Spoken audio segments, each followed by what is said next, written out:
You know the name. It's literally synonymous with ultimate disaster, the RMS Titanic. Back on April 14th, 1912, this absolute marvel of modern engineering was cutting across the freezing pitch-black waters of the North Atlantic. It was, without a doubt, the pinnacle of luxury, a floating palace packed with the world's wealthiest elites alongside hopeful immigrants looking for a brand new life. But on that quiet starlit night, an unthinkable tragedy was about to unfold, one that would completely shatter the world's faith in technological progress. Welcome to our explainer. Today, we're going to look right past the Hollywood movies and the folklore to examine the definitive timeline and the staggering, real-world facts of this historic catastrophe. 1,500. We really have to start right here to truly grasp the scale of what happened. In a span of less than 3 hours, more than 1,500 people were dead, men, women, and children. You see, out in the freezing waters of the Atlantic, all that wealth and all that engineering prowess meant absolutely nothing. It's a devastating reality, right? A staggering loss of human life that completely shocked the globe and permanently altered the course of maritime history forever. Which brings us to the ultimate question we're exploring today. What really happened out there in the dark? How did the greatest ship ever built on its very first voyage end up at the bottom of the ocean?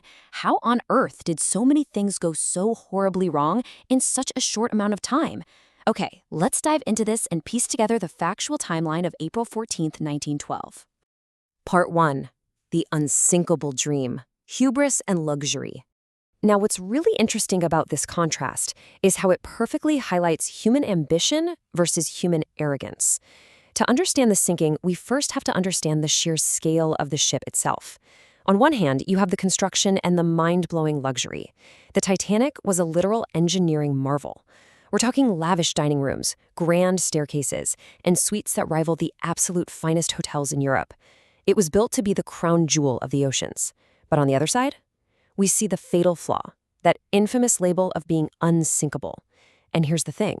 This wasn't just some marketing gimmick. It was a deeply held belief by the builders, the crew, and the public. This dangerous hubris meant worst-case scenarios were just brushed aside. They genuinely believed the ship was its own lifeboat. And that incredible, almost blind optimism was fully on display during the Titanic's glorious departure from Southampton. I mean, picture this. The docks are packed with cheering onlookers. Brass bands are playing, and the excitement in the air is absolutely palpable. It was a massive celebration of human achievement finally setting sail. Literally no one waving goodbye from the shores of England could have possibly imagined the nightmare waiting for them in the ice fields of the Atlantic just a few days ahead. Moving into Part 2, the 11:40 p.m. collision. Ignored warnings. So as the ship steamed deeper into the Atlantic, all that festive atmosphere was actually masking a growing, invisible threat.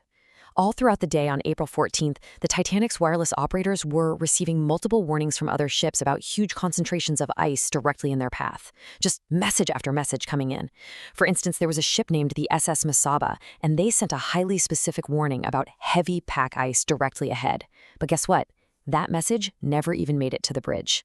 Driven by this intense pressure to maintain their schedule and completely blinded by that unsinkable overconfidence, the warnings were either marginalized or just totally lost in the shuffle. The ship just kept tearing through the dark waters at high speed. The timeline clicks forward, hour by hour, warning by ignored warning, straight toward 11:40 p.m. And then, the moment of impact, 11:40 p.m. The lookouts spot an iceberg directly in their path, but it is just too late. The ship turns, but not enough. The Titanic strikes the iceberg on its starboard side. Now, actually, it wasn't a huge head-on crash, but rather a fatal, grinding sideswipe. It literally popped rivets and buckled the steel plates right along the hull, opening multiple forward compartments to the sea. In that single, fleeting moment, the fate of the Titanic was sealed for good. Which brings us to Part 3. 2 hours, 40 minutes. The fatal math.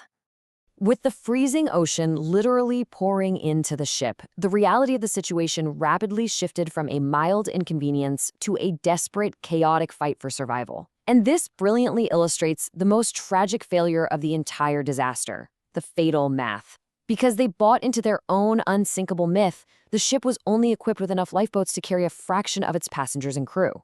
The math was brutally simple, and it was entirely fatal. Even if every single lifeboat was filled to absolute maximum capacity, which, honestly, in the panic of the night, they were not, hundreds of people were mathematically condemned to end up in the water. From the moment of that 11:40 p.m. collision until the ship finally slipped beneath the surface, exactly 2 hours and 40 minutes passed. 2 hours and 40 minutes. We can only imagine the sheer terror of that countdown. The initial confusion quickly gave way to panic as the bow sank lower and lower into the freezing water. The band famously played on, distress rockets were fired into the empty night sky, and families were literally torn apart at the lifeboats. When the unsinkable dream finally broke apart and plunged into the abyss, the silence of the night was shattered by the cries of those left stranded in the ocean, where the water temperature was a lethal 28 degrees Fahrenheit. Part 4. Rescue and Tragic Reality. The Aftermath. As dawn finally broke over the North Atlantic, the true scope of the catastrophe was revealed to the world.